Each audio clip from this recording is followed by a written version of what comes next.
అలాగనే దైవజనురాళ్ళందరికీ కూడా నిండు వందనాలు తెలియపరుస్తూ ఉన్నాను. చక్కని సంగీతం అందించిన తమ్ముడు స్టీవెన్ రత్నాకర్ తనకి, అలాగనే జెఫనియా తనకి ప్రత్యేకించి వందనాలు. మరి చక్కని సౌండ్ సిస్టమ్ మెయింటైన్ చేస్తున్నటువంటి తమ్ముడికి, అలాగనే మరి మీడియా డిపార్ట్మెంట్ వారికి హృదయపూర్వకమైనటువంటి వందనాలు తెలియపరుస్తూ ఉన్నాను.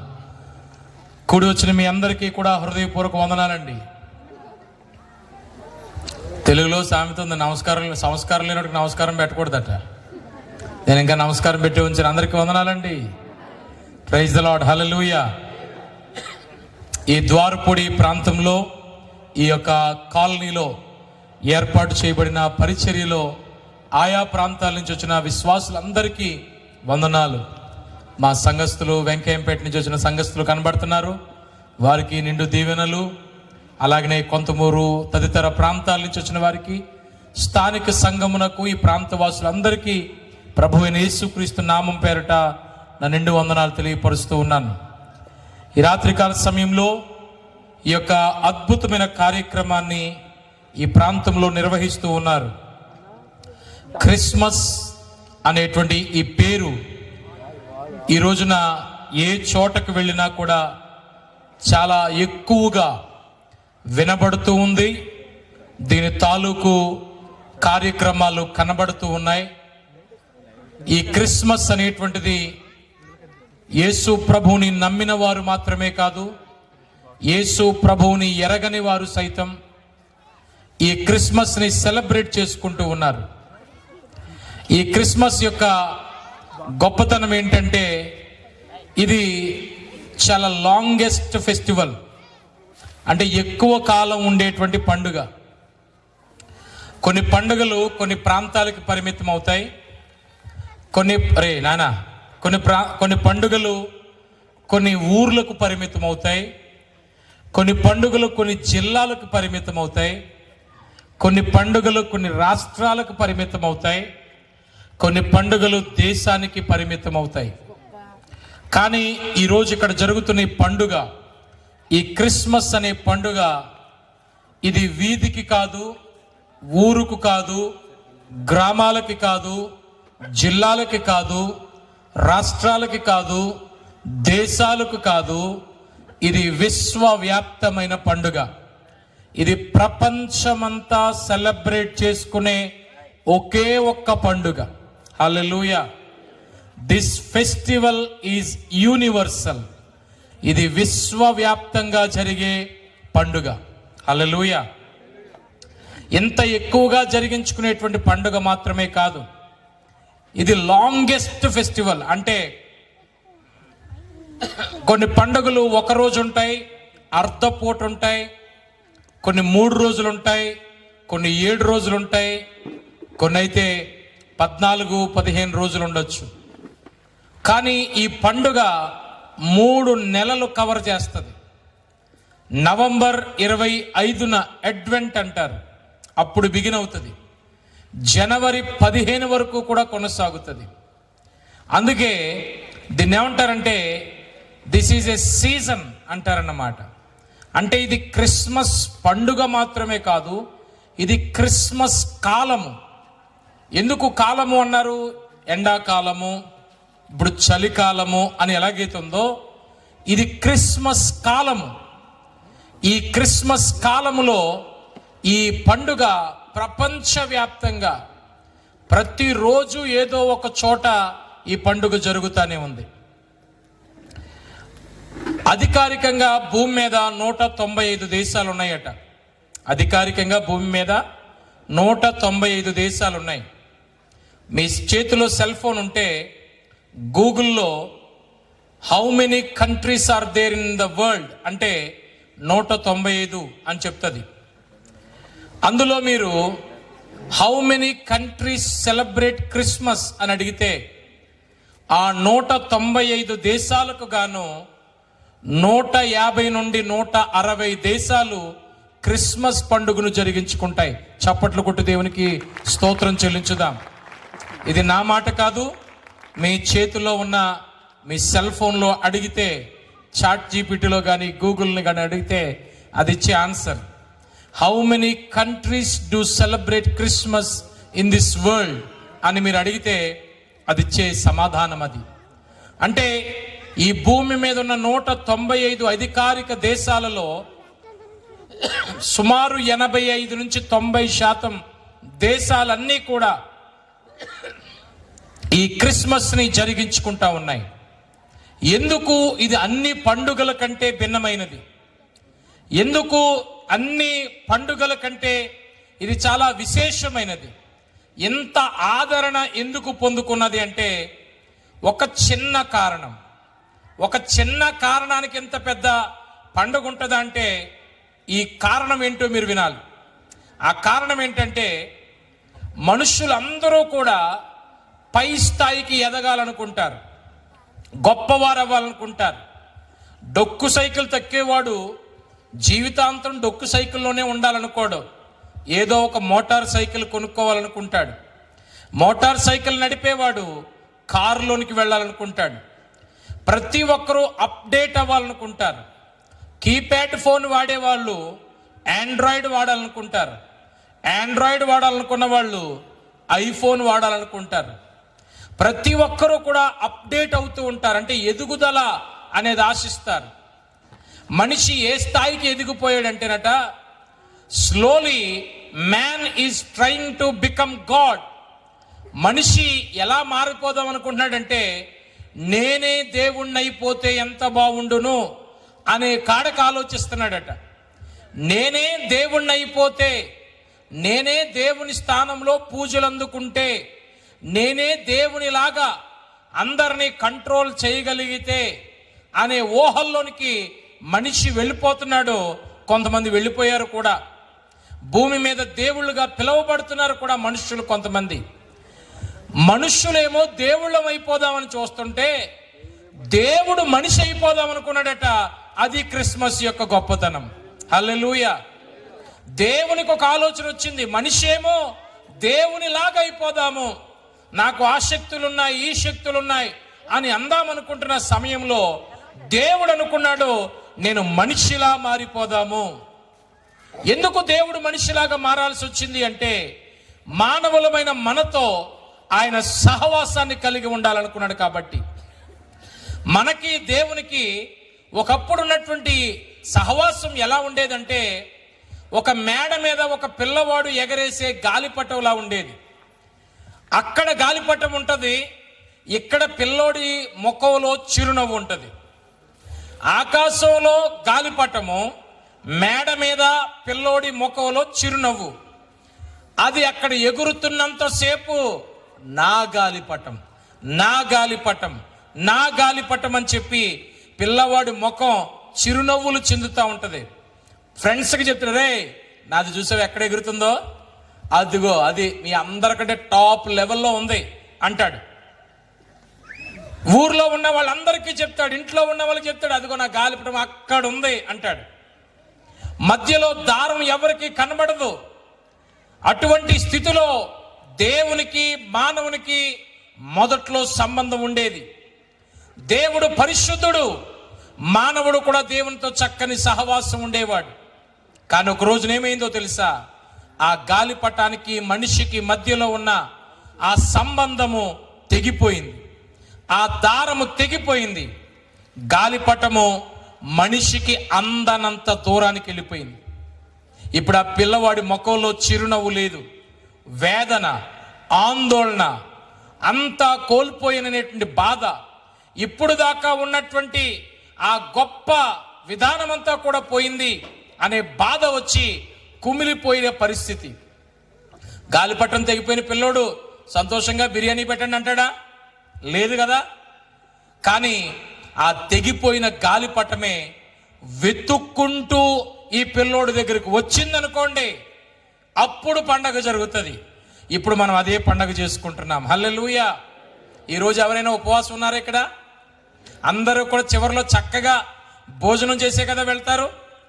ఎందుకు ఇంత సంతోషంగా మనము భోజనం ఆరగించి వెళ్తామో తెలుసా? ఇదిగో ఆ గాలిపటమే మనిషిని వెతుక్కుంటూ వచ్చింది. అదే క్రిస్మస్ పండుగ. దేవునికి స్తోత్రం కలుగునుగాక. హల్లెలూయా. ప్రియులారా, మీకు ఇంకా అర్థం కావడానికి ఒక సన్నివేశాన్ని చెప్తాను. ఒక వ్యక్తి ఊరికి దూరంగా ఒక ఇల్లు కట్టుకున్నాడట. ఆ ఇల్లు కట్టుకుని చలి బాగా ఎక్కువ ఆ ప్రాంతంలో. మనకి పొగమంచు ఉంటుంది, వాళ్ళకి వర్షపు మంచు ఉంటుంది. పొగమంచు అంటే మనకి మంచు తెల్లవారేటప్పటికి పొగలాగా అయిపోద్ది, పొగమంచు మన ప్రాంతంలో. ఆ దేశంలో వర్షంలా కురుస్తుంది మంచు. రోడ్లన్నీ తెల్లగా అయిపోతాయి, ఇళ్ళన్నీ తెల్లగా అయిపోతాయి, కారుల నిండా కూడా మంచు వచ్చేస్తుంది. అలాంటి విపరీతమైన చలి వేసే మంచు కాలంలో ఒక అతను ఏం చేశాడంటే తన ఇంట్లో లైట్లన్నీ ఆర్పేసుకుని పై గదిలోకి వెళ్ళిపోయి, బాల్కనీలో పై గది ఉంటే అక్కడికి వెళ్ళిపోయి, లోపల వాళ్ళకు ఒక చిన్న కుటీరం లాంటిది ఉంటుంది అన్నమాట, ఒక చిన్న అల్మారా లాంటిది. అందులో కట్టెలు వెలిగించి, అప్పుడు హీటర్స్ లేవు, కట్టెలు వెలిగించి మొత్తం అంతా కూడా గదంతా వెచ్చగా ఉండేటట్లుగా ఆ రాత్రి చేసుకుని రోజు పడుకుంటాడు అతను. అలాగే పడుకున్నాడు. ఒక రోజున ఆ ప్రాంతంలో మంచు తుఫాను పట్టింది. మంచు తుఫాను పట్టిన సమయంలో ఆ మంచు తుఫాను గాలికి చాలా చెట్లన్నీ ఊగిపోతా ఉన్నాయి. ఇతను వేడిగా గదంతా చేసేసుకుని దుప్పటి కప్పుకుని పడుకున్నాడు. సరిగ్గా 12:30 అవుతుంది. ఈ లోపల తన అద్దాల కిటికీకి ఎవరో కొట్టినట్టు అనిపించింది. ఎవరు కొట్టారు ఈ రాత్రి అని చెప్పి గబుక్కుని మెలకు వచ్చింది, కానీ దుప్పటి అలాగే ఉంచుకుని ఆలోచిస్తున్నాడు. ఎవరు కొట్టుంటారు, ఈ సౌండ్ వచ్చింది ఏంటి, గాలికి ఏదైనా తగిలిందంటావా అనుకుంటున్నాడు. ఒక 2 నిమిషాలు అలా ఉన్న తర్వాత మళ్ళీ ఇంకో సౌండ్ వచ్చింది. మళ్ళీ ఎవరో కొట్టారు అద్దాన్ని, ఎవరు అని ఆలోచిస్తున్నాడు. సరే చూద్దాం, ఆగుదామని ఆలోచించేటప్పటికి ఒక 1/2 నిమిషం అయ్యేటప్పటికి అని 2 సార్లు సౌండ్ వచ్చింది. ఏంటి సౌండ్ అని ఆ వ్యక్తి దుప్పటి ముసుగు తీసి లేచి కూర్చొని చూస్తున్నాడు. ఇంకొక 15 సెకండ్లు అయిన తర్వాత అని మళ్ళా కిటికీకి ఏదో గట్టిగా తగిలినట్టు అనిపించింది. గబగబా వెళ్ళి ఆ కిటికీ ఓపెన్ చేసి కిందకలా తొంగి చూస్తే అడవి బాతులు వేగంగా వచ్చి తన కిటికీకి గుద్దుకుని కింద పడిపోతున్నాయి. అడవి బాతులు ఎందుకు వస్తున్నాయంటే అతనికి అర్థమైంది, ఈ మంచు తుఫానులో ఆ బాతులకి ఎక్కడికి వెళ్ళాలో తెలియట్లేదు. ఆ గాలి వేగంగా వేస్తుంది, ఎక్కడికి వెళ్ళాలో తెలియక దూరం నుంచి వాటి కంటికి ఈ అద్దాల కిటికీలో నుంచి మంట కనబడుతుంది. ఇంట్లో వేసాడని చెప్పాను కదా మంట, ఆ మంట కనబడేటప్పటికి ఆ వెలుగు దగ్గరికి వెళ్తే బ్రతుకుతామని వేగంగా వస్తున్నాయి. మధ్యలో ఈ కిటికీ ఉందని వాటికి తెలియదు, అందుకని గుద్దుకుని కింద పడుతున్నాయి. అప్పుడు అతనికి అర్థమైంది, ఓహో ఇక్కడ నా ఇంటిలో షెల్టర్ కోసం ఈ బాతులు వస్తున్నాయన్నమాట అని చెప్పి గబగబా కిందకెళ్ళి చూస్తే ఎన్నుంటాయి, ఒక 5-6 ఉంటాయంటే అప్పటికే ఒక 25 బాతులు వచ్చేసాయి. ఇంకొద్ది సేపట్లో ఇంకొన్ని బాతులు కూడా వచ్చి పడిపోతాయి. వీటిని ఎలా కాపాడాలి, ఈ రాత్రి చలిలో ఉంటే చచ్చిపోతాయి ఇవి, ఎలాగన్నా వీటిని కాపాడాలని అందులో ఒక బాతు పేక పట్టుకుని దాన్ని తీసుకొచ్చి తన పెరట్లో ఆ బాతుని పడేసి ఇంకో బాతుని తెద్దామని వెళ్ళాడు. ఈ పెరట్లో పాడేయగానే ఈ బాతు ఏం చేసిందో తెలుసా, ఇతని వెనకాల నడుచుకుంటూ వచ్చేసింది మళ్ళీ బయటికి.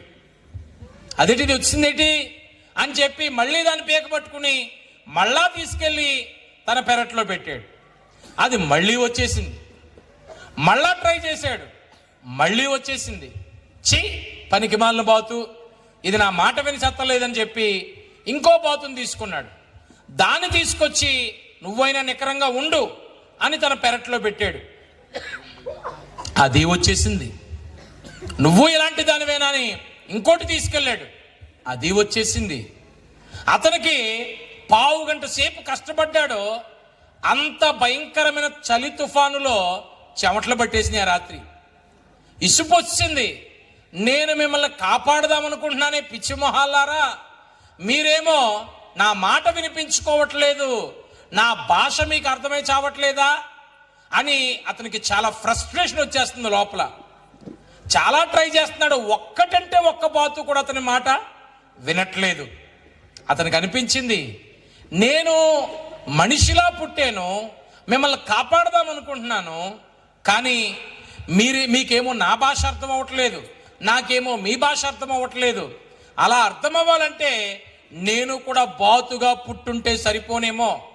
అప్పుడు మీకు అర్థమయ్యే భాషలో బెక బెక బెక బెక అంటే ఓహో బెక, సరే బెక బెక అని మీరు అర్థం చేసుకుందురేమో అని చెప్పి, నేను బాతుగా పుట్టలేదు, నేను మనిషిగా పుట్టానా అని చెప్పి మనస్సులో చిన్న బాధలాగా అనిపించింది అతనికి. ఈ రాత్రి ఇట్లా కాపాడకపోతే తెల్లారేటప్పటికి అన్నీ చచ్చిపోతాయబ్బా, ఎలా కాపాడాలి అనుకుంటుండగా అతని బుర్రలో ఒక బ్రిలియంట్ ఆలోచన వచ్చింది. ఏంటి ఆలోచన అంటే, తన పెరట్లో తన సొంత బాతులు కొన్ని ఉన్నాయి. ఆ బాతుల్లోంచి ఒక బాతుని ఈ రాత్రి తీసుకొచ్చి ఈ అడవి బాతుల మధ్య పడేద్దాం అనుకున్నాడు. అన్నట్టుగానే లేచి గబగబా వెళ్ళి తన సొంత బాతుని తీసుకొచ్చి ఆ బాతుల్లో పడేశాడు. ఈ సొంత బాతు అనుకుంటుంది, మా ఓనర్కి ఏమన్నా పిచ్చి పట్టిందా, ఈ అర్ధరాత్రి తీసుకెళ్లి చల్లో వదులుతాడేంటని దాని సొంత దొడ్డి దానికి తెలుసు కాబట్టి అది అక్కడి నుంచి దారి పట్టేసింది.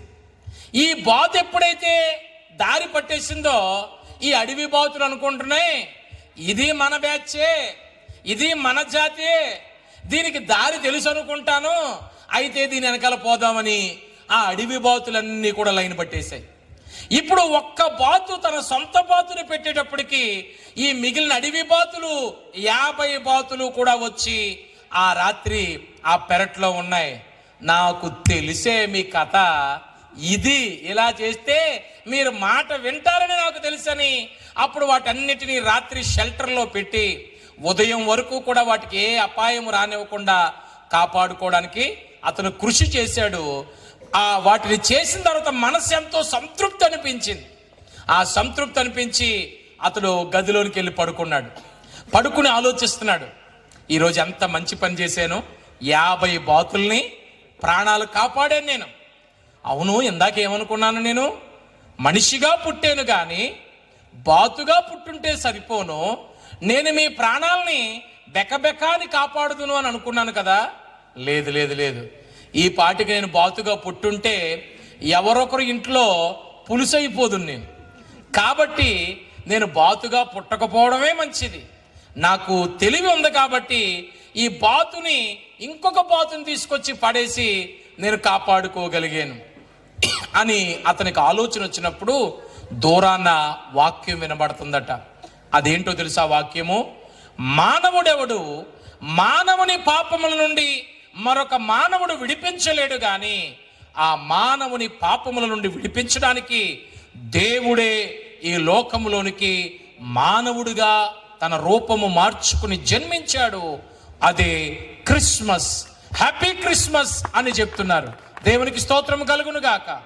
నిజమే ప్రియులారా, మన జీవితాల్ని రక్షించడానికి మరొక మానవుడికి అవకాశం లేదు. కానీ దేవుడే మార్గం వెతుక్కుని ఇదిగో ఈ చలి లాంటి చలిలో ఆయన ఎంతో భారభరితమైనటువంటి పరిస్థితుల మధ్యలో ఆయన లోకములోనికి వచ్చి మన జీవితాల్ని ఆయన రక్షించి ఉన్నాడు. దేవుని వాక్యం చెప్తుంది, మత్తయి సువార్త 1వ అధ్యాయము 21వ వచనంలో మనందరికీ తెలిసిన వాక్య భాగమే.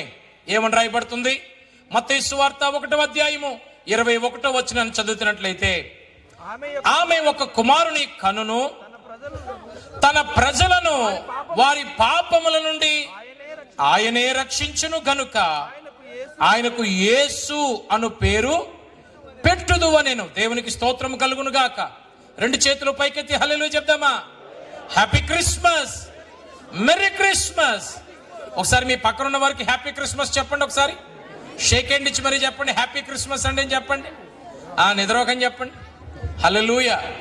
మంచిది ప్రియులారా, దేవుని వాక్యం చెప్తుంది యేసు ప్రభు ఈ లోకంలోనికి రావడానికి the first and the foremost reason ఏంటి అని ఆలోచన చేస్తే రే ఇంకా అయిపోయింది. మొదటి కారణం ఏంటంటే తన ప్రజలను వారి పాపముల నుండి ఆయనే విడిపిస్తాడు గనుక ఆయనకి యేసు అనే నామధేయం ఉంటుంది. ఆయన పేరేంటో తెలుసా? యేసు. యేసు అనే మాటకు అర్థము రక్షకుడు. ఆ కింద రాయబడుతుంది రక్షకుడు. ఈ భూమి మీద ఎవరైనా మీకు నీ పేరేంటయ్యా అని అడిగితే నా పేరండి రక్షకుడండి అన్న వాళ్ళు ఎవరైనా ఉన్నారా? నాకు భూమి మీద కొంతమంది వింతైన పేర్లు పెట్టుకునే వాళ్ళు కనబడ్డారు. ఒకరోజు ఒక అతని పేరు అడిగాను, నీ పేరేటయ్యా బాబు అంటే నక్షత్రం అండి అన్నాడు. ఇదేం పేరు రా అన్నాను. ఏమోనండి పెట్టారండి నక్షత్రం అన్నాడు. గత్యంతరం లేక పెట్టుంటారు నక్షత్రం అని అనుకున్నాను. ఇంకొకటి నీ పేరేటే అంటే వజ్రం అండి అన్నాడు. మంచి వజ్రం అన్నమాట నువ్వు అనుకున్నాను నేను. పిల్లలు గమనించాలి, కొన్ని వింతైన పేర్లు కనబడతా ఉంటాయి. నాకు క్వారీ మార్కెట్ మీద ఒక ఆయన తెలుసు. ఆయన పేరు దావీదు. ఒకరోజు వాళ్ళ ఇంటికి వెతుక్కుంటూ వెళ్లాల్సి వచ్చింది. ఒక సాయంకాలం, బాబు దావీదు గారి ఇల్లు ఎక్కడండి, దావీదు గారి ఇల్లు ఎక్కడండి? పగలు చూశాను కానీ రాత్రి గుర్తొత్తలేదు. అన్ని ఈదులు ఒకేలా ఉంటాయి లోపల. ఇగో ఈ కాలనీలాగా ఉంటుంది. పొరపాటుని ఈది కాకుండా ఈదికి వెళ్ళిపోయాడు అనుకోండి, ఇంక రాత్రి అంతా తూర్పు దేశపు జ్ఞానాలు తిరిగేత్తమే. ఇప్పుడు ఇల్లు అడిగితే అసలు ఏమీ చెప్పట్లేదు. దావీదు ఇక్కడ ఎవరు లేరండి, ఇక్కడ అబ్బాయి ఇదే వీధండి బాబు, నాకు తెలుసండి అంటుంటే, అబ్బాయి కాదండి దావీదు అన్నప్పుడు ఎదురు ఎవడో లేడండి అంటున్నారు వాళ్ళు. అనేటప్పటికి ఈ లోపల దూరం నుంచి ఆయన దావీదు నన్ను చూసి, ఫిలిప్ గారు వందనాలండి అన్నాడు. నువ్వు బుద్ధి బుర్ర ఉందో లేదో దావీదుని ఎదురుకుండా పెట్టుకుని నువ్వు లేడంటావేటంటే, ఓహో ఆడాన్ని ఆడు దొంగోడండి అన్నాడు. దొంగోడేటయ్యా అన్నాను నేను. అప్పుడు దావీదు అన్న ఆయన పిలిచి అంటాడు, నా పేరు దావీదని ఇక్కడ ఎవరికైతే వెళ్దండి అన్నాడు. మరి నీ పేరు ఏంటి అన్నాను. దొంగోడు అంటారండి అన్నాడు. అంటాం కాదు, నీ ఆధార్ కార్డులో నీ పేరేంటి అన్నాను.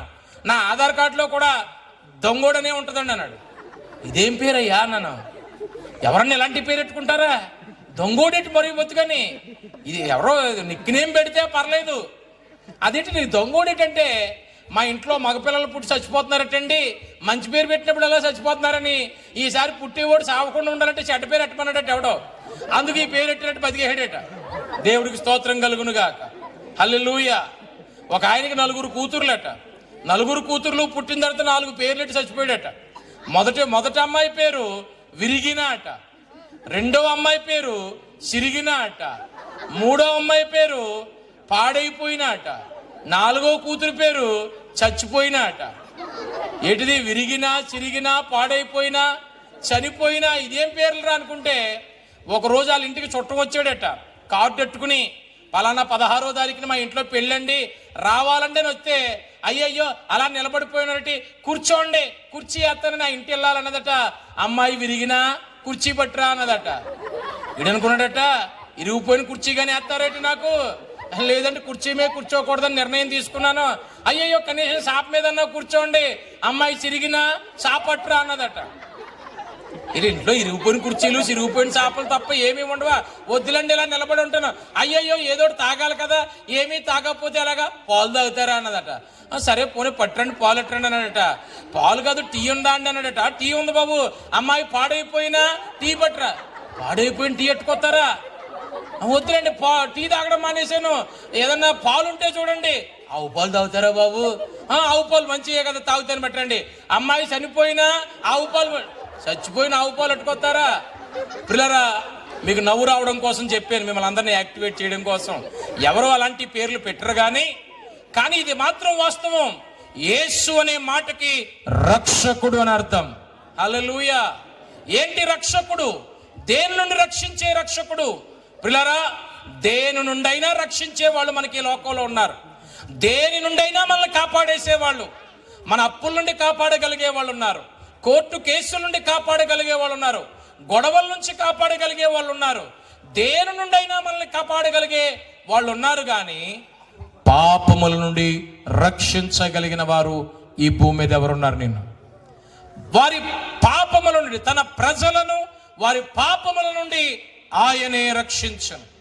మనిషికి పాపము ఎప్పుడు ఎలా సంప్రాప్తిస్తుందో తెలియదు. నువ్వు ఒప్పుకున్నా ఒప్పుకోకపోయినా, నీట్గా స్నానం చేసావు, నీట్గా ముస్తాబయ్యావు, ఇక్కడి నుంచి బయలుదేరి ఈ పక్కనే ఉన్న సామర్లకోట వెళ్ళి వచ్చావు, నీ మొహం ఎలా ఉంటుంది? నువ్వు పాండ్స్ పౌడర్ రాసుకుని వెళ్తే నువ్వు సంతూర్ పౌడర్ తగిలించుకున్నట్టు ఉంటుంది. అర్థమవుతుందా? ఒక టిప్పర్ లారీ వెనకాల దారిపూడి ఉంటుందాకి వెళ్ళామనుకో, నువ్వు పాండ్స్ పౌడర్ కొట్టుకుని వెళ్ళినా తిరిగి వచ్చి ఈ తెల్ల జేబు రుమాలని మొహానికి ఎలా రాసేవనుకో, ఎలా అంటుకుంటుందో మనిషికి పాపము కూడా చూసే వాటి ద్వారా, వినే వాటి ద్వారా అంటుతానే ఉంటది. భూమి మీద కొన్ని జంతువులు ఉన్నాయి, ఆ జంతువులకి కొన్ని బలహీనతలు ఉన్నాయి. ఉదాహరణకి వేగంగా పరిగెత్తే జంతువు జింక. జింక చాలా వేగంగా పరిగెడుతుంది. ఈ జింకని కంట్రోల్ చేయలేం. ఎక్కడొక గంతు గంతుతుంది, అక్కడ ఒక గంతు ఎంత లాంగ్ జంపులు చేస్తూ ఉంటది. పులి చేతికి చిక్కి తప్పించేసుకుంటది ఈ జింక. అలాంటి జింకని చేత్తో పట్టుకోవడానికి ట్రై చేసామనుకో, స్పీడ్లో మన చేతులు విరిగిపోతాయి, అంత వేగంగా వెళ్తుంది జింక. వింటున్నావా? అలాంటి జింక దానికి అదే ఆగిపోద్ది ఒకసారి. ఎప్పుడు ఆగిపోద్దో తెలుసా? అది ఆగిపోయే సన్నివేశం ఏంటో తెలుసా? దానికి వేణుగానం అనేది విన్నదనుకో, ఫ్లూట్ ఎలా పెట్టుకుని వాయిస్తారు చూసారా, ఫ్లూట్. ఆ ఫ్లూట్ మ్యూజిక్ విన్నదనుకో, ఈ జింక దానికి అదే ఆగిపోద్ది. దాన్ని ఎవరో కూడా ఆపక్కర్లేదు. వేగంగా వెళ్ళేదానికి ఒక మ్యూజిక్ వినబడితే దాని పరుగు ఆటోమేటిక్గా దానికి అదే ఆగిపోతుంది. ఒక జీవి ఉంది ఈ భూమి మీద, దాని పేరు మిడత. ఈ మిడత దేశాలు దాటుకుని వస్తుంది. మనకి కరెక్ట్గా ఏ సీజన్లో ప్రత్యక్షమవుతుంది? వర్షాకాలంలో. రాత్రంతా వాన కురిసిన తర్వాత ఉదయం మీరు కళ్ళు నలుపుకుంటూ తలుపు తీశారనుకో, మీ ఇంటి వాకిట్లు ఇన్ని ఉంటాయి. రాత్రి చూపులేటి ఆర్పడం మర్చిపోయారనుకో, బయట ఇంకా ఎక్కువైపోతాయి. వాటిని ఉదయం చాట్ నిండా ఎత్తి బయటపడేయాలి. ఈ మిడతకి చాలా దేశం ఇంచుమించు పాకిస్తాన్ దాటుకుని వస్తూ ఉంటుందట. ఆఫ్ఘనిస్తాన్ దాటుకుని, పాకిస్తాన్ దాటుకుని ఇండియాలో మీ ఇంటికి వస్తాడు మిమ్మల్ని చూడటానికి. ఏది? అదన్నమాట మిడత. ఇప్పుడు ఈ మిడత ఒక రోజున, నేను వాక్యం చెప్తా ఉన్నాను, నా ఎదురుగుండా పెద్ద వీడియోగ్రాఫర్ లైట్స్ ఉంటాయి చూసారా, ఎర్రగా చెంపు ఆసిపోద్ది దగ్గర ఎడితే లైట్. అలాంటి లైట్ ఒకటి వెలుగుతుంది, అది కాలిపోతుంది. నేను వెంటనే వాక్యం ఆపేసి ఫోటోగ్రాఫర్ గారిని అడిగాను, ఏమండి మీ లైట్ కాలిపోతుంది, తొందరగా చూడండి అన్నాను. అతను ఎలా చూసి, మీరు చెప్పండి పాస్టర్ గారు అన్నాడు. నీ లైట్ కాలిపోతుందన్న బాధ నాకుంది, నీకు బాధ లేదేటయ్యా? సర్లే నాకెందుకు లేని వాక్యం ఎంత అయిపోయిన తర్వాత ఇల్లు అడిగిన ఎటే పొగలు వచ్చేసినాయి నీ లైట్లోంచి అంటే, అదే అండి మిడత వచ్చిందండి, మిడత కాలిపోయిందండి అన్నాడు. మిడత ఎందుకు వచ్చింది అన్నాను. దానికి లైటింగ్ అంటే బాగా ఇష్టం అండి అన్నాడు. మరి లైటింగ్ అంటే ఇష్టమైతే అది కాలిపోద్ది కదా, కాలిపోత పెట్టండి, దహన సంస్కారాలు 11వ రోజు కోటం అన్నీ అయిపోయినాయండి దానికి అన్నాడు. మరి అదేటయ్యా, దానికి ఎందుకయ్యా అంత వేడిగా ఉందని తెలిసినా అది ఎందుకు వచ్చిందంటే, దాని కళ్ళుకి లైట్ అంటే చాలా ఇష్టం అండి, అది దాన్ని కాల్చేసేదైనా కానీ దాని మీదకి వచ్చి వాళ్తుందండి, అలా కాలిపోద్దండి, పొగలు వచ్చేస్తూ ఉంటాయండి అన్నాడు. ఓహో, ఈ జంతువుకి ఇదా వీక్నెస్. ఏనుగు చాలా బలమైన జంతువు. ఈ ఏనుగు, ఈ మగ ఏనుగుని పట్టడానికి వీళ్ళు ఏం చేస్తారు తెలుసా? ఏనుగులు పట్టేవాళ్ళు ఒక ఆడ ఏనుగుని రెడీ చేస్తారు. ఆడ ఏనుగుని కళ్ళ ముందు అలా 2 రౌండ్లు వేయింతారు. ఇప్పుడు ఈ మగ ఏనుగుకి మదం పుడుతుంది, ఈ ఆడి ఏనుగుని ఎలాగన్నా ముట్టుకోవాలి, ఆడి ఏనుగుని ఎలాగ ముట్టుకోవాలని అది యాత్ర స్టార్ట్ చేస్తుంది. ఈ యాత్ర గమనించినటువంటి వీళ్ళు ఏం చేస్తారంటే, దాన్ని జాగ్రత్తగా ఇంకో దారి మళ్ళించి ఒక పెద్ద గొయ్యి తవ్వి ఆకులు కప్పేసినటువంటి ప్రాంతంలోకి తీసుకొస్తారు. ఈ ఆడి ఏనుగుని జాగ్రత్తగా సైడ్ వేస్తారు. ఈ మొద్దుబారింది ఈ మగ ఏనుగు దాన్ని ముట్టుకోవాలి ఆశతో ఈ ఆకులు కలిగిన గోతులో పడిపోద్ది. దాని దంతాలు తీసుకునే వాళ్ళు దంతాలు తీసుకుంటారు, దాన్ని చంపాలనుకున్న వాళ్ళు చంపుతారు. అది ఆ ఏనుగుకున్న బలహీనత. తుమ్మెద ఉంది, పువ్వుల మీద వాళ్తా ఉంటుంది. అది ఉదయం సూర్యుడు ఉదయించినప్పటి నుంచి అక్కడే కూర్చుంటది. పిల్లోడు ఫోన్ ఎట్టుకుని కూర్చున్నట్టుగా ఈ తుమ్మెద కూడా పువ్వు మీద అలా కూర్చుంటది. అందులో మకరందాన్ని ఆస్వాదిస్తుంది. అప్పుడప్పుడు పైకి లేచి డైరెక్షన్ మార్చుకుని మళ్ళా అక్కడే ఉంటది, సాయంకాలం వరకు ఉంటది. ఆ పువ్వు వాడిపోతా ఉన్నప్పుడు అక్కడే ఉంటే దాని రెక్కలు చాలా బలహీనం, ఇలా టచ్ చేస్తే విరిగిపోతాయి. అది విరిగిపోయినాయా, ఇది ఇంకా ఎగరలేదు అని తెలిసిన ఆ వాడిపోతున్న పువ్వు దగ్గర అక్కడే ఉండిపోయి ఆఖరికి ముడుచుకుపోయి రెక్కలు విరిగిపోయి ప్రాణమే కోల్పోద్ది. ఉదయం నుంచి తిన్న మకరందం అంతా అక్కడే కక్కేసి చచ్చిపోద్ది తప్ప అక్కడి నుంచి పైకి లేవలేదు. ఇది తుమ్మెద బలహీనత. 4 జీవుల పేర్లు చెప్పాను. 1 జింక, 2 మిడత, 3 ఏనుగు, 4 తుమ్మెద. జింక బలహీనత ఏంటి మర్చిపోయారు? ఫ్లూటు. మిడత బలహీనత ఏంటి? లైట్. ఏనుగు బలహీనత ఏంటి? ఆడ ఏనుగు. Very good. మరి తుమ్మెద బలహీనత ఏంటి? అంతే. వెరీ గుడ్, బాగా ఫాలో అవుతున్నారు. హల్లెలూయా. ఇప్పుడు జింకకి ఆ వినికిడి అనేది దాని బలహీనత. అదే ప్రాబ్లం లేకపోతే ఎంత చక్కగా అది బ్రతుకుండేదో. మిడతకి దాని కళ్ళే దాని బలహీనత, ఏనుగుకి దాని స్పర్శే దాని బలహీనత, తుమ్మెదకి దాని నాలుకే దాని బలహీనత. భూమి మీద జంతువులకి ఒక్కొక్క జంతువుకి ఒక్కొక్క బలహీనత ఉంది. కానీ మనిషికే బలహీనత ఉందో తెలుసా? ఈ జంతువులకన్నిటికీ కలిపితే ఎన్ని బలహీనతలు ఉన్నాయో అన్ని బలహీనతలు మనిషిలోనే ఉన్నాయి. మనిషికి కన్నులు బలహీనతే, చెవులు బలహీనతే, స్పర్శ బలహీనతే, అలాగనే అతని నాలుక బలహీనతే. మనిషి తన ఇంద్రియాల చేత నిత్యము శోధింపబడుతూ ఉంటాడు, లాగివేయబడతా ఉంటాడు. దేని వైపు? పాపము వైపు. అప్పుడు దాకా పరిశుద్ధంగా దేవుని వాక్యం వింటాం మనం. కానీ మన ఇంట్లోనికి వెళ్ళి సెల్ ఫోన్లో ఇన్స్టాగ్రామ్ రీల్ అలాగా ఆన్ చేస్తే అశ్లీల దృశ్యం, ఏదో వినకూడని మాట మనం వింటాం. ఆ మాట మనల్ని పాపములోకి లాగేస్తుంది. మన చూపు పాపములోనికి లాగేస్తుంది. మన ప్రక్కన ఎవరు అనుకోకుండా ఆపోజిట్ వ్యక్తి వచ్చి కూర్చుంటే ఆ స్పర్శ మనల్ని పాపములోనికి లాగివేస్తుంది. ఇలాగా మనిషి జీవితము పాప భూయిష్టమైపోయిన, పాప సమ్మేళనమైపోయిన జీవితంలో ఉండగా ఈ పాపము నుండి ఎవరు విడిపిస్తారు మనల్ని? ఎవరు విడిపించలేరు. నేను విడిపిస్తాను సుమా అనేటప్పటికీ నీలో కొన్ని బలహీనతలుంటే నాలో కొన్ని బలహీనతలు వచ్చాయి. ఈ బలహీనతలు లేని వాళ్ళు రావాలి. ఆయనే లోకములోనికి దిగి వచ్చాడు. ఆయనే పరిశుద్ధుడైన యేసు క్రీస్తు. చప్పట్లు కొట్టి దేవునికి స్తోత్రం చెల్లించుకుందాం. ఆయన ఈ లోకములో బ్రతుకుతూ ఉండగా ఆయన ఒక మాట చెప్పాడు, నాలో పాపము ఉన్నదని మీలో ఎవరు స్థాపించగలరు? Can anyone prove that there is sin in my life? నా జీవితంలో పాపం ఉన్నదని ఎవరు స్థాపన చేయగలరు? No one. ఎవరూ చేయలేకపోయారు. నా ప్రియ సహోదరి, ఆయన ఈ లోకములోనికి ఎందుకు వచ్చాడు తెలుసా? నా పాపములు ఎలాంటి భయంకరమైనవో వాటి నుంచి విడిపించడానికి వచ్చి ఉన్నాడు. ఏ బలహీనతతోనే ఉన్నావో ఈ రాత్రి ఎక్కడికి వెళ్ళినా విడుదల పొందలేవు కుమారుడా, కుమార్తె. ప్రభువు దగ్గరకు వస్తేనే నువ్వు విడుదల పొందుకుంటావు. ఎంతో మంది త్రాగుబోతులు మార్చబడింది ఎక్కడో తెలుసా? మరి ఎక్కడో కాదు, ఇంకెక్కడో కాదు, యేసు క్రీస్తు ప్రభువు దగ్గరికి వచ్చినప్పుడు వారి పాపములు ఒప్పుకున్న వాళ్ళు ఉన్నారు. వ్యభిచారాన్ని విడిచిపెట్టిన వాళ్ళు ఉన్నారు.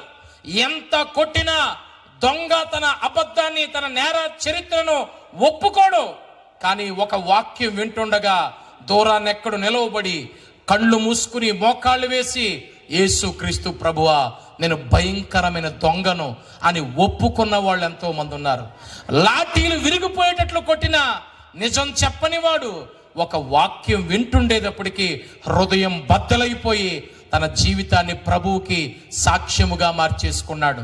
ఇది ఎక్కడ జరుగుతుందంటే పాపము నుండి విడిపించగలిగిన యేసు క్రీస్తు చెంతను మాత్రమే. దేవునికి స్తోత్రం చెప్పుకుందాం. ఒకసారి గట్టిగా హ్యాపీ క్రిస్మస్, మెరీ క్రిస్మస్. ఆయన ఈ లోకంలోనికి వచ్చినప్పుడు ఏం జరుగుతుందంటే లూకాసు వార్త 2వ అధ్యాయం. నా మాటలు త్వరగా తీసుకుని వెళ్ళిపోతున్నాను, క్లుప్తంగా ముగించడానికి ప్రయత్నం చేస్తున్నాను. లూకాసు వార్త 2వ అధ్యాయము మనము గనక 8వ వచనాన్ని చదివినట్లయితే రాయబడుతుంది, ఆ దేశములో కొందరు గొర్రెల కాపర్లు పొలములో ఉండి రాత్రి వేళ తమ మందను కాచుకొనుచుండగా ప్రభువు దూత వారికి ప్రత్యక్షమై నిలిచెను. ప్రభువు మహిమ వారి చుట్టూ ప్రకాశించినందున వారు మిక్కిలి భయపడిరి. అయితే ఆ దూత, భయపడకుడి, ఇదిగో ప్రజలందరికీ కలుగబోవు మహా సంతోషకరమైన సువర్తమానము నేను మీకు తెలియజెప్పుచున్నాను. దేవునికి స్తోత్రం కలుగును గాక. మనిషి జీవితంలో దూతను చూడగానే ఫస్ట్ అతని ఎక్స్పీరియన్స్ ఏంటో తెలుసా? భయము. మనిషికి దేవుని వెలుగు కలగగానే అతడు ఏం చెందాడు అంటే భయము. ఈ దూత గొర్రెల కాపర్లు చూచి మొట్టమొదట చెప్తున్న మాట ఏంటో తెలుసా? భయపడకుడి. Do not fear. మనిషి జీవితము మొదటి నుండి ఉదయం నుంచి రాత్రి పడుకునేంత వరకు, ఈవెన్ రాత్రి కలల్లో కూడా ఏది వెంటాడుతూ ఉందంటే ఫియర్. భయము మనిషిని వెంటాడుతూ ఉంది. జింక వేగము 90 మైళ్ళ వేగమట, పులి వేగము 60 మైళ్ళ వేగమట. వాస్తవానికి ఈ పులి జింకను అందడానికి ఛాన్స్ లేదు. ఇంకో 30 మైళ్ళ వేగంతో పరిగెడుతుంది ఈ జింక. కానీ ఇది ఏం చేస్తుందో తెలుసా? గడికోసారి వెనక్కి తిరిగి చూస్తాడు, వచ్చేస్తుందా వచ్చేస్తుందా పులి గాని వచ్చేస్తుందా అనే లోపల ఆ భయమే దాన్ని పట్టించేస్తుంది. మీకు అందరికీ తెలుసు, కరోనా టైంలో, కోవిడ్ టైంలో కోవిడ్తో మరణించిన వాళ్ళకంటే అది భయము ఎంత ప్రమాదకరో ఆలోచించండి. మనిషి జీవితాన్ని భయము రాజ్యమేలుతుంది. యేసు ప్రభు ఈ లోకంలోనికి వచ్చిన తర్వాత ఆయన చెప్పిన మొదటి మాట ఏంటో తెలుసా? గొర్రెల కాపరికి భయపడకుడి. హల్లెలూయా, హల్లెలూయా. భయపడకుడి. ఇంకొక మాట ఏంటో తెలుసా?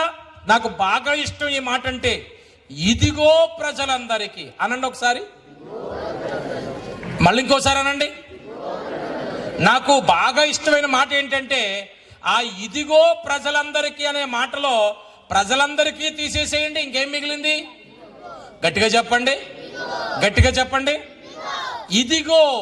నాకు ఆ మాట చాలా ఇష్టం. అదేంటండి, అందులో ఏముందండి అంటే, ఈ లోకమంతా నువ్వు దేవుణ్ణి కలుసుకోవాలంటే అదిగో అని చెప్తుంది. అదిగో అక్కడ, అదిగో అని పాటలు రాశారు. అదిగో అదిగో, అక్కడికి వెళ్తే నీకు ముక్తి, అక్కడికి వెళ్తే నీకు స్వర్గ ప్రాప్తి, అక్కడ అక్కడ అదిగో అని లోకం చెప్తుంటుంటే ప్రభు అంటున్నాడు, నువ్వు అక్కడెక్కడికో వెళ్ళాల్సిన అవసరం లేదు. ఇదిగో, నేను ఇదిగో దేవుడిని, అదిగో దేవుడిని కాదు. నువ్వు అక్కడికి రావాల్సిన అవసరం లేదు, నేనే నీ యొద్దకు వచ్చి ఉన్నాను. ఇదిగో. హల్లెలూయా, హల్లెలూయా. ఆయన చెప్తున్నాడు భయపడకుడి. ఒక రోజున ఒక సర్కస్ జరుగుతుంది. ఆ సర్కస్ లో చాలా రకాలైన ఫీట్లు ఉన్నాయి. అందులో లాస్ట్ లో ఒక అతను ఏం చేస్తాడంటే, సింహాన్ని ఇలాంటి బల్లెక్కిస్తాడట.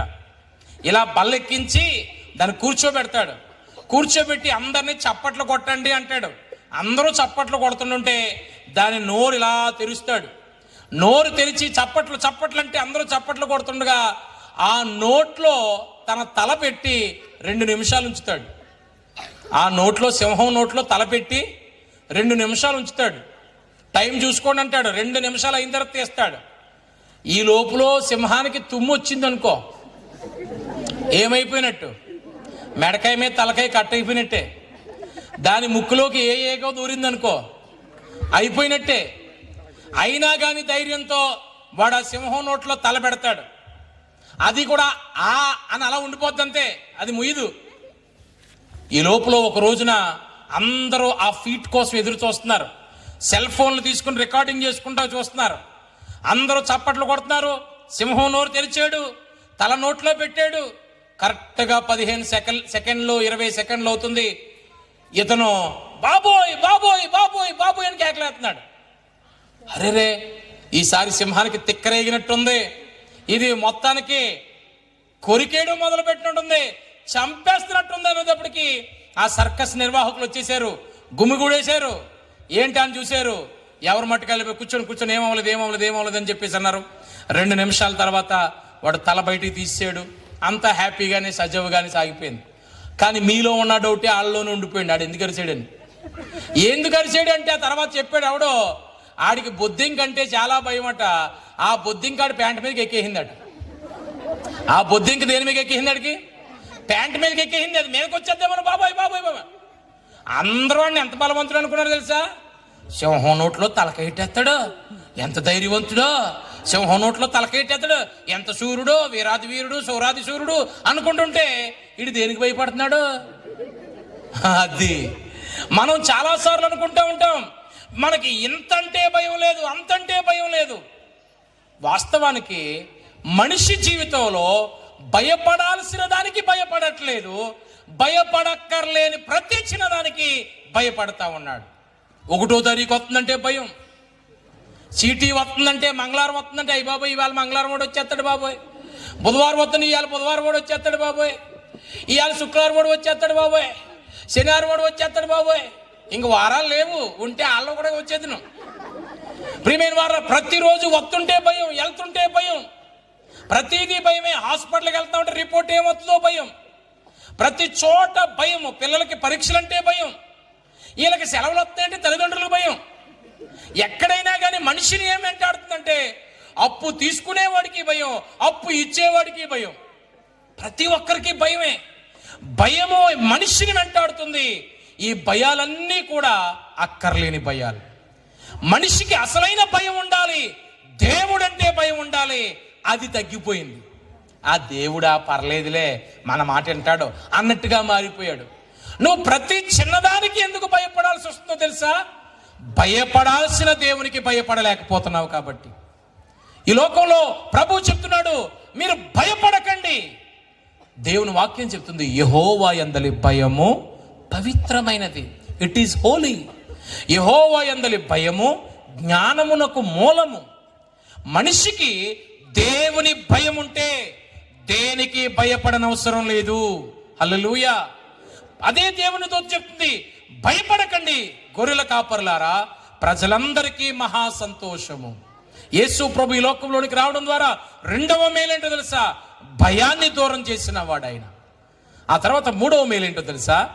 ఆయన ఒక ఆనవాలు చెప్పింది. ఒక శిశువు పొత్తిగుడ్డలతో చుట్టబడి, చదవండి మాట, 2వ అధ్యాయం 10వ వచనం. అయితే ఆ దూత, భయపడకుడి, ఇదిగో మహా సంతోషకరమైన సువర్తమానము నేను మీకు తెలియజేయుచున్నాను. దావీదు పట్టణమందు నేడు రక్షకుడు మీ కొరకు పుట్టి ఉన్నాడు, ఈయన ప్రభువైన క్రీస్తు. దానికి ఇదే మీ కానవాలు. ఒక శిశువు పొత్తిగుడ్డలతో చుట్టబడి ఒక తొట్టిలో పండుకొని ఉండుట మీరు చూచెదరు. హల్లెలూయా. చూడండి, ఇక్కడ రాయబడుతున్న 3వ మేలేంటో మనకి చదువుతాం. ఇక్కడ ఒక శిశువు ఆనవాలు చెప్పిందండోయ్. దేవదూత ఆనవాలు చెప్పాడు. ఒరే నాయన వినండి, యేసు ప్రభు ఎలా ఉంటాడో ఆనవాలు తెలుసా? అరే తల్లి, ఆనవాలు ఏంటో తెలుసా? ఒక శిశువు పొత్తిగుడ్డలతో చుట్టబడి. పొత్తిగుడ్డలు అంటే పనికిరాని ఫిల్తీ ర్యాగ్స్, పనికిరాని కొన్ని చింపిరి గుడ్డలు ఉంటాయి చూసారా, అలాంటి గుడ్డలు ఒక శిశువుకి చుట్టారు. పిల్లరా, ఎంత పేదవాడైనా ఒక పిల్లో పుడితే ఓ పౌచ్ కొంటున్నారు. ఏ పౌచ్? సెల్ ఫోన్కి పౌచ్ ఎలా ఉందో పుట్టిన పిల్లలకి పౌచులు వచ్చినాయి, అవునా? ఓ పౌచ్ ఓపెన్ చేయడం, అందులో పిల్లోని పెట్టడం, ఈ పక్కనో జిప్పు ఈ పక్కనో జిప్పు, ఇంకా అది అతుకుని అలా పోవడమే. ఒక ఎంత పేదవాడైనా హాస్పిటల్ బయట పౌచ్ కొనుక్కుని అందులో పిల్లోని భద్రం చేసుకుని. మరియా యోసేపు ఎలాంటి స్థితిలో ఉన్నది? పొత్తి గుడ్డలు, పనికిరాని గుడ్డలు ఉంటే అవి చుట్టారట. ఎక్కడా స్థలం లేనందున వాళ్ళు ఎక్కడ తీసుకొచ్చారంటే పశువుల తొట్టెలో ఆయన పరుండబెట్టారు. అక్కడ ఎంత నీచ వాసన వస్తుందండి, భయంకరమైన వాసన వస్తుందండి. ఎప్పుడైనా హైదరాబాద్లోనూ లేకపోతే విదేశాల్లో ఉండేవాడు మన ఊరు పశువుల పాక దగ్గరికి వచ్చాడు అనుకోండి, దోళపాక దగ్గరికి వచ్చాడు అనుకోండి, ఎలా ఉంటుంది? అంతెందుకు, మీరు బట్టలు కొనుక్కుంటాక ద్వారపూడి వచ్చి ఆ పక్కనే దోళ సంత బుధవారం రోజు నాడు రండి సార్, ఎలా ఉంటుంది? ఇంకా మనకి కూడా దూరబేళగా గేదె బేరగాళ్ళమేమోని, అండి గేదె కొంటారా, ఇగో 5,000 తగ్గించి ఇచ్చేస్తాను అంటాడు. అరే బాబు, నేను బట్టలు కొంటాకు వచ్చాను రా బాబు, గేదెలు కొంటాకు కదనుకుంటాం మనం. పిల్లలు గమనించండి, ఆ వాసన తట్టుకోలేం. అప్పుడప్పుడు చికెన్ బాగా ఇష్టం అని పిల్లలు తింటున్నారు కదా, ఓసారి ఆ కోళ్ళ ఫారం దగ్గరకో లేకపోతే చికెన్ షాప్ దగ్గరకో తీసుకెళ్ళండి. చిచ్చి బాబోయ్ డాడీ, వాసన భరించలేకపోతున్నాం, మనం ఇదే తింటాము తల్లి అంటే, ఇదా అంటారు. తట్టుకోలేము, కొన్ని దుర్వాసనలు తట్టుకోలేము. పశువుల తొట్టి ఎంత ఆ స్మెల్ భరించలేము. అంత గొప్పోడు అంటున్నారు, ఈ 160 దేశాలు సెలబ్రేషన్ అంటున్నారు, ఈ 3 నెలల పండగ అంటున్నారు. మరి ఆయన ఏంటండి కనీసం ఏదో ఒక ధనవంతుని ఇంట్లోనో లేకపోతే ఎక్కడో పుట్టకుండా మరీ బొత్తిగా పశువులు తొట్టేటండి? ఎస్, దాని వెనకాల ఒక అర్థం ఉంది. ఆ పశువుల తొట్టిలో ఉంటే ఆ వాసన మనకంటుకుంటుంది కదా. కానీ అక్కడ జరిగింది ఏంటో తెలుసా? ఆ పశువుల తొట్టి దగ్గర ఉన్న దుర్వాసన యేసయ్యకి అంటలేదు, కానీ యేసయ్యలో ఉన్న పరిశుద్ధత ఆ పశువుల తొట్టుకు వచ్చేసింది. ఈ రోజున ఆ పశువుల తొట్టి ఎలాగైపోయిందో తెలుసా? పెద్ద పిల్గ్రిమేజ్ అయిపోయింది, పెద్ద టూరిజం స్పాట్ అయిపోయింది. టికెట్ కొనుక్కుని మరి వెళ్ళి చూస్తుంటారు. ఇక్కడే యేసు ప్రభు పుట్టాడు, ఆయన ఇక్కడే పరుండబెట్టాడు. ఈ రోజున ఆ పశువుల తొట్టి ప్రతి చర్చి దగ్గర పశువులు పాకేస్తున్నారు, అందులో గొర్రెపిల్లలు గడేస్తున్నారు. అవునా? ఆ స్థాయికి వచ్చే దాని క్రేజ్ పెరిగిపోయింది. అందులో ఉన్న పవిత్రత యేసయ్య కంటలేదు, కానీ యేసయ్యలో ఉన్న పవిత్రతే ఆ పశువుల తొట్టి కంటేసింది. హల్లెలూయా! మీకు అర్థం కావడానికి చెప్తాను. ఒకరోజు ఒక అధికారి అంటున్నాడు, అయ్యా నా కూతురు చచ్చిపోయేలా ఉంది, రాయ్యా రాయ్యా అని పిలుస్తుంటే ప్రభు త్వరగా వెళ్తున్నాడు. వెళ్తూ టక్మని ఆగిపోయాడు. ఎందుకు ఆగిపోయావు అని శిష్యులు అడుగుతున్నారు. ఎవరు నన్ను ముట్టుకున్నారు, మీలో ఎవరు నన్ను ముట్టుకున్నారు అని అడుగుతున్నాడు ప్రభు. ఎవరు ముట్టుకోవడం ఏంటి, అక్కడ చచ్చిపోయేలా ఉంది పిల్ల నడు అంటుంటే, లేదు ఎవరు ముట్టుకున్నారు? పేతురు. ఎవరు నన్ను ముట్టుకున్నారంటే, ఇంతమంది నడుస్తుంటే కాలు తగలదా, చెయ్యి తగలదా, వస్త్రం తగలదా అంటే ప్రభు అంటాడు కదా, లేదు ఎవరో నన్ను కావాలని ముట్టారు, నాలో నుండి ప్రభావం వెళ్ళింది అంటున్నాడు. అందరికీ ఆశ్చర్యమే, అక్కడ పిల్ల చచ్చిపోయేలా ఉంది, ఈయన రావచ్చు కదా అని అనుకున్నాడు. ప్రభు ఆగిపోయాడు అక్కడ. కాసేపటికి ఒక స్త్రీ భయపడుతూ వచ్చి, నేనేనయ్యా నిన్ను ముట్టింది అన్నది.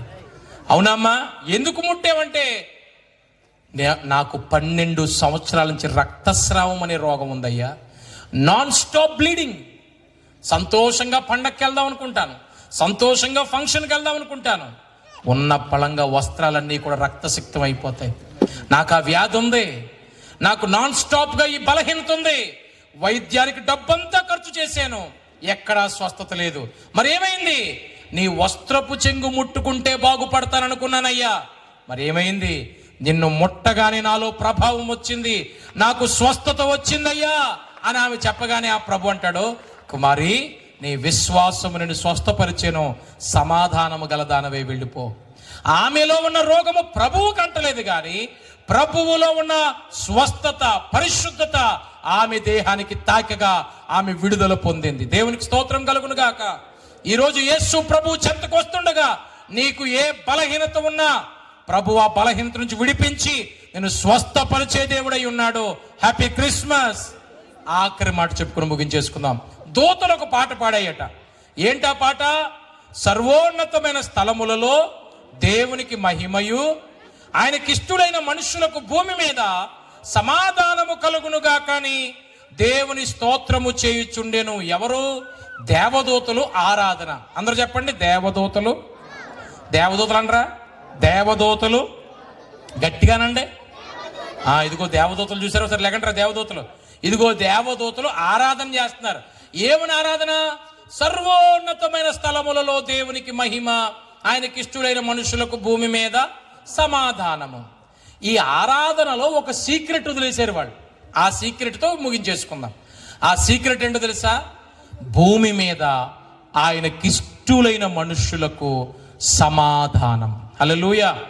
భూమి మీద దేవునికి ఇష్టడుగా బ్రతికితే నీకొక ఆఫర్, నీకొక దీవెన, నీకొక గొప్ప ఆశీర్వాదము. అదేంటో తెలుసా? There will be peace in your life. నీ కుటుంబంలో సమాధానం ఉంటుంది, నీ కుటుంబంలో నెమ్మదినిస్తాడు. అది ఎవరికంటే ప్రభువుకి ఇష్టడుగా బ్రతికితే. సమాధానం కలిగిన కుటుంబం గురించి ఒక మాట చెప్తాను. ఒక రోజున సాతానుడు ఒక తేనె సీసా తీసుకున్నాడు. కూర్చోండి. ఒక తేనె సీసా తీసుకున్నాడు. ఈ తేనె సీసా తీసుకుని అందులో వేలు ముంచి ఒక ఇంటి దగ్గరికి వెళ్ళి గోడ మీద రాశాడు. రాసి వెనక్కెక్కడికో వెళ్ళిపోయి కుర్చీలో కూర్చుని చేతులు కట్టుకుని ఏం జరుగుద్దో చూద్దాం అని చూస్తున్నాడు. ఆ రాసిన తేనె దగ్గరికి ఒక కండచేమ వస్తుంది. అబ్బా భలే దొరికింది, అబ్బా భలే జురుకోవచ్చు అని ఆ కండచీమ తేనె దగ్గరికి వస్తుంది. ఇది జుర్రుకుంటూ ఉండగా ఆ వెనకాల గోడ మీద ఒక బల్లి చూసింది. భలే దొరికింది కండచీమ, భలే దొరికింది కండచీమ. ఈ కండచీమని పడితే ఈ రోజు నాకు బ్రేక్ఫాస్ట్ కంప్లీట్ అయిపోతుంది అనుకుంటుంది ఆ యొక్క బల్లి. అప్పుడే కలుగులోంచి బయటకు వచ్చింది ఎలక. ఈ బల్లి దొరకాలరా ఎలాగన్నానే, ఎగిరైనా పట్టేయాలరా అనుకుని ఎలక ఆ బల్లొంక చూస్తుంది, బల్లేమో చీమంక చూస్తుంది, చీమేమో తేనెను ఆగుతుంది. ఈ ఎలకని అప్పుడే లోపలికి వచ్చిన పిల్లి చూసింది. ఈ పిల్లి అనుకుంది ఎలకను పట్టాలబ్బా అనుకుంది. ఈ పిల్లి ఆ ఇంట్లోనికి వెళ్ళటం ఎదురింట్లో పెంచుకుంటున్న కుక్క చూసింది. ఈ కుక్క అనుకుంది ఈ పిల్లికి నాకు ఎప్పటి నుంచో గొడవ, దీని సంగతి ఏటో తేల్చేద్దామని చూసేటప్పటికి గేట్ ఓపెన్ చేసి ఉంది. ఈ ఇంట్లోంచి గేటు తీసుంటే ఆ ఇంట్లోకి జాగ్రత్తగా కుక్క వెళ్ళిపోయింది.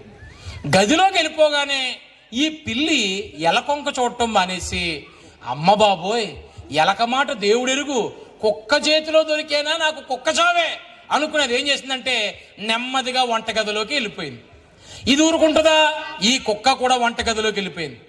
ఈ వంటగదిలో శబ్దాలు ఎలా వస్తాయి, గిన్నెలు తోమేసి ఒక పెద్ద సజ్జలో పెడతారు, అందులోంచి ఒక స్పూన్ తీద్దాం అనుకుంటారు, బళ్ళు బళ్ళు బళ్ళు బళ్ళు బళ్ళు పగిలిపోతాయి. నేను నిద్రపోయి కూడా లేచిపోతాడు కదా, అలా ఉంటుంది కదా. అలాంటి పరిస్థితిలో ఇప్పుడు ఈ కుక్క పిల్లి కిచెన్లో స్వైర విహారం చేస్తున్నాయి. ఆ సౌండ్లు దల్ దల్ దల్ అంటూ పడుతున్నప్పటికీ రాత్రంతా నైట్ డ్యూటీ చేశాడు. వచ్చి నిద్రపోతుంటే ఈ డిస్టర్బెన్స్ తట్టుకోలేక ఎవర్రా ఇంత అల్లరి చేస్తున్నారు, అలికిడి చేస్తున్నారని చూస్తే ఇంకేంటి కుక్క పిల్లి మొత్తం వంటగదిని వల్లకడ చేసేస్తున్నాయి. నా నిద్రను పాడు చేస్తారా అని చెప్పి వెళ్ళి మెయిన్ డోర్ దగ్గర క్లోజ్ చేసాడు, జారేసాడు. మెయిన్ డోర్ వెనకాలే కర్ర ఒకటి ఉంది, ఆ కర్ర తీసుకుని కొట్టడం మొదలు పెట్టాడు. వీటిని కుక్కనే పిల్లిని. పిల్లి తెలివైంది, కిటికీ సందుంటే అందులోంచి బుడుంగుమని వెళ్ళిపోయింది. అడ్డంగా దొరికేసింది ఎవరో. అప్పుడు దాకా తోక పైకెత్తుకుని పోయమన్న కుక్క ఈ పిల్లి దాటేయడం, ఇతని చేతిలో కర్ర ఉండటం, తోక దాని కాళ్ళ మధ్యలోకి పోయింది. వెళ్ళిపోయి అయ్యి బాబోయ్ ఎక్కడ నన్ను కొట్టేస్తాడేమన్నప్పటికి కొట్టాడు ఆ రోజున. అప్పుడు దాకా పైకి పెద్ద పెద్ద కేకలేసిన కుక్క ఇప్పుడు కుయ్యో మొర్రో కుయ్యో మొర్రో అని ఏడుతుండే కొడుతున్నాడు చేత కర్రేవేటేస్తున్నాడు. ఈ దెబ్బలకి ఎదురింటాయని అనుకున్నాడు, అయ్య బాబోయ్ నా కుక్కని ఎవడో చంపేస్తున్నాడని గబా తలుపులు తోసుకుని వస్తే చావు దెబ్బలు తినేస్తుంది కుక్క. నా కుక్కను కొడతావరా అని దవడ మీద కొట్టేశాడు. నీ కుక్క నా ఇంట్లోకి ఎందుకు వచ్చిందిరా అని అతను దవడ మీద కొట్టేశాడు. ఇద్దరు కాలర్లు పట్టుకున్నారు, ఇటొక 5 మంది ఇటొక 5 మంది విడదీశారు. పెద్ద యుద్ధ వాతావరణం జరిగిపోయింది. రాత్రికి పోలీస్ స్టేషన్లో సెటిల్మెంట్. ఏదైనా వాళ్ళ కుక్కను కొట్టడం తప్పు, 2000 వైద్యానికి ఇప్పించారు. నీ కుక్క నువ్వు కాపాడుకోవాలయ్యా, వాళ్ళ ఇంట్లోకి వెళ్ళిపెట్టి సారీ చెప్పాడు. అంతా జరిగింది. కానీ ఆ రోజు నుంచి 15 సంవత్సరాలైంది. ఆ ఇంటికి మాటలు లేవు. మన పెద్ద మనిషి వెనకాల నుంచి లేచి, అమ్మయ్యా నేను వచ్చిన పని అయిపోయింది, ఇంకా తేనె చేసాలో తేనె ఎంత ఉందో, ఈ ఏళ ఏం చేద్దామో తెలుసా, వీళ్ళ ఇంటికి వెళ్దాం.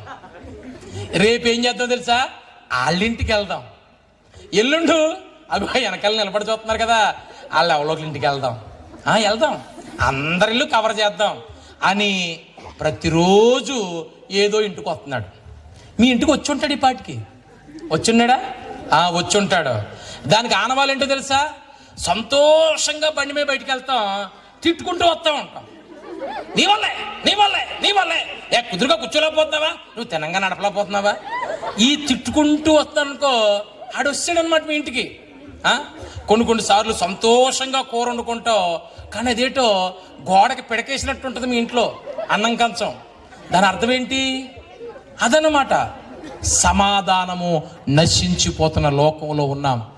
ఏ రోజు ఏ పరిస్థితి ఎలా ఉంటుందో తెలియదు, కానీ ప్రభు చెప్తున్నాడు, ఆయనకిష్టుడుగా మారిపోయి రాత్రి నీ ఇంటికి సమాధానము ఎవ్వరూ దూరం చేయలేరు. ఆయనకిష్టులైన మనుష్యులకు భూమి మీద సమాధానము. 4 విషయాలు. ఆయన మన పాపముల నుండి రక్షించడానికి వచ్చి ఉన్నాడు, భయము నుండి విడిపించడానికి వచ్చి ఉన్నాడు, ఆయన పవిత్రతను అనుగ్రహించే దేవుడు, ఆఖరిగా సమాధానం ఇచ్చే దేవుడు. తలలో ఉంచుదాం, కళ్ళు మూసుకుందాం. ఒక్కసారి ప్రతి ఒక్కరూ మన స్థలాల్లో కళ్ళు మూసుకుందాం, ప్రభువుని వేడుకుందాం. ఈ రాత్రికాల సమయంలో, ప్రభువా, నా జీవితంలో ఏ భయము నన్ను వెంటాడుతుందో ఆ భయము నుండి నాకు విడుదల కావాలని అడగండి. ఈ రోజున ఏ పాపానికి నేను బానిసనైపోయి ఉన్నానో దాని నుంచి నాకు విడుదల దయచేయండి అని అడగండి. ఇదిగో